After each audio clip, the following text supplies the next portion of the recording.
Hey everyone, my name is August. I am an M1 here at Vandy and I will be doing the Instagram takeover today. I'm super excited. Friday's our long day, so it'll give us a great opportunity to see lots of faces, lots of instructors, see a really good snapshot of the curriculum, and it's gonna be great. So stay tuned.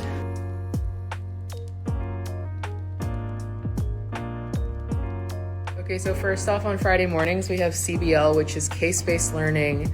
It's an opportunity for small groups to go over a case and learn kind of in a student-oriented way. Here we have the best CBL group ever with Dr. Patel, our PDX course director too. Wow. CBL group. Everyone is writing on the board so that we can kind of share what we found and present our findings as a group. Everyone is hard at work.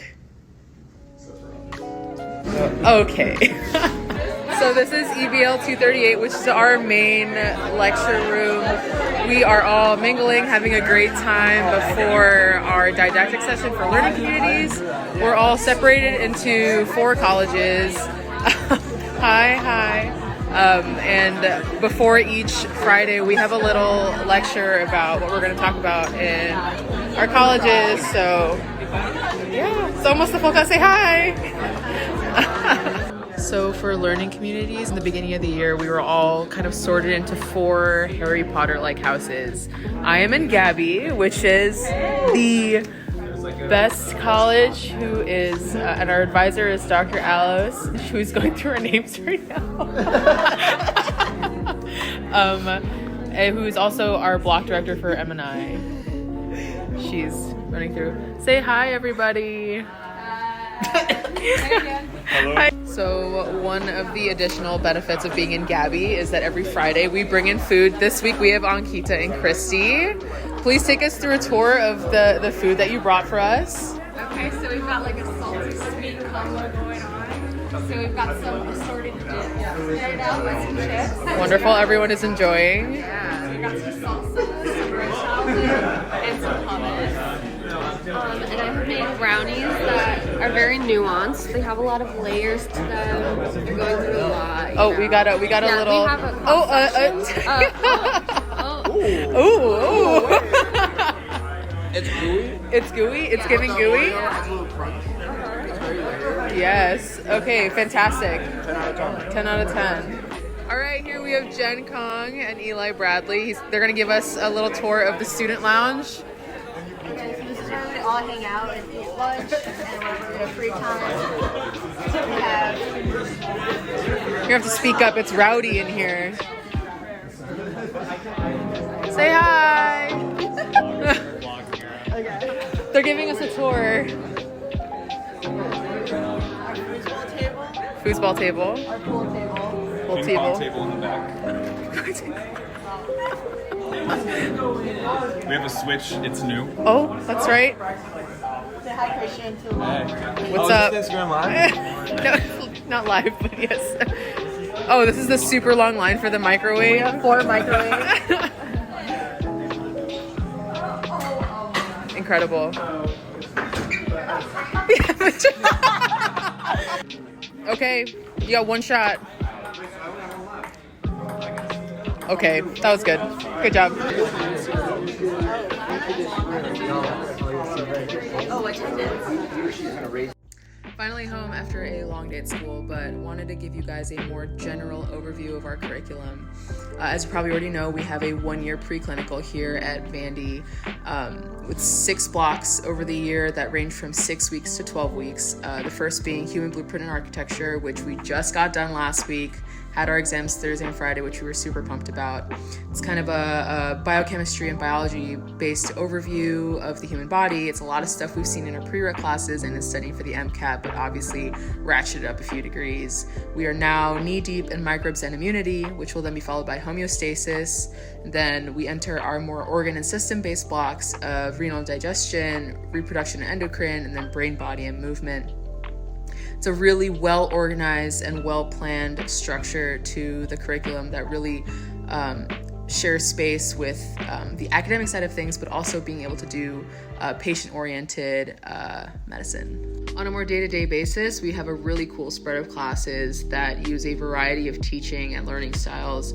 The first being CBL, like my video earlier, and it's always really cool to see how every group has evolved to kind of use different strategies to learn. Going through the cases is always really cool because we learn in a more self-directed way, but it also coincides perfectly with our lecture material, which I know my peers and I really enjoy.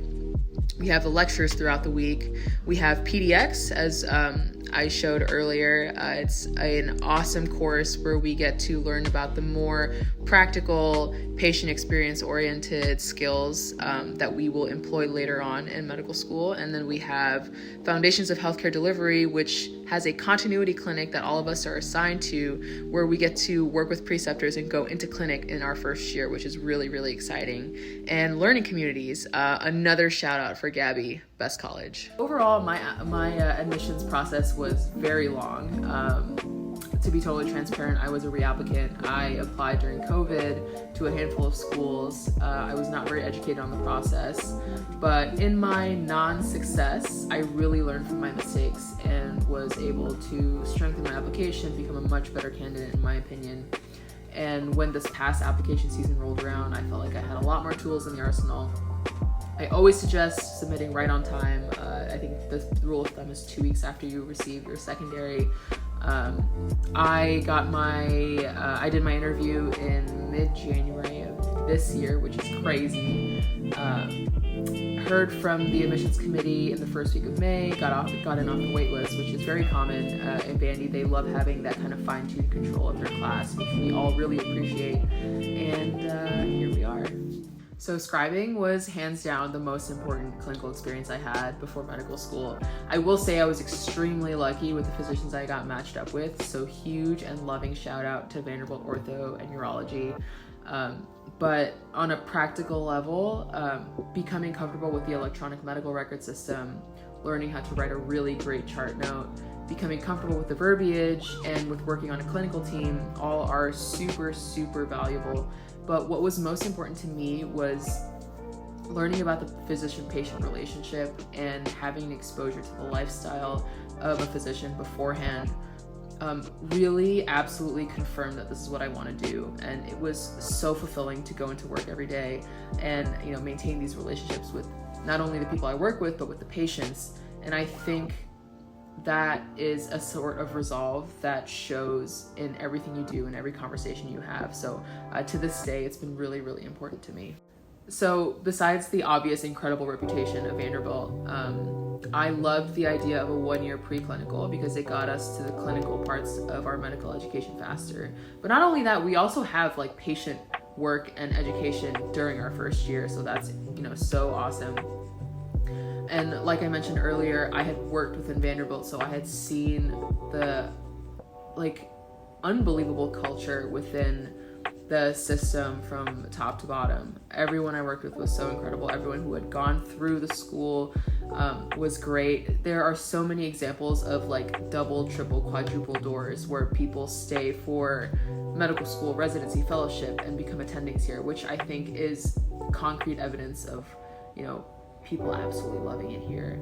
And from my interview day on, it was so apparent that everyone in the school was so devoted to student wellness and creating an incredible atmosphere for us. So continuing on that vein, I kind of have to brag on my class a little bit. I can honestly and genuinely say that I love this class so much. I don't know what the admissions committee is doing to do the things that they're doing, but all of us come from such different walks of life, from different undergrad institutions, families, backgrounds, races, and yet I am sincerely happy to share this journey and this life with everyone. It is such a hard path to go through medical school, and to have people that I genuinely care for and appreciate just makes it all the better. Vanderbilt has 97 students, usually around there for each class. And I had asked about it very early on in the process, and they said it's to give us the freedom to explore what we want to explore, but also, create a family. And I think that has become so apparent even in the 7 weeks since we started. So, love you guys. I was pretty nervous about getting back into the academic life, but I think the timeless classics of diligence, commitment, time management, all those skills that help you at every stage are just as, if not the most important. So I really relied on those, but what really helped is all the resources that Vanderbilt has, which you asked about. There are mentors on mentors on mentors. You know, you have a big in the M2 class who was matched perfectly to you. Shout out Nikki. You have block directors, course facilitators. You have deans who are truly incredible and genuinely care about how you're doing. You have portfolio coaches who help monitor your academic performance and check in on you throughout the year.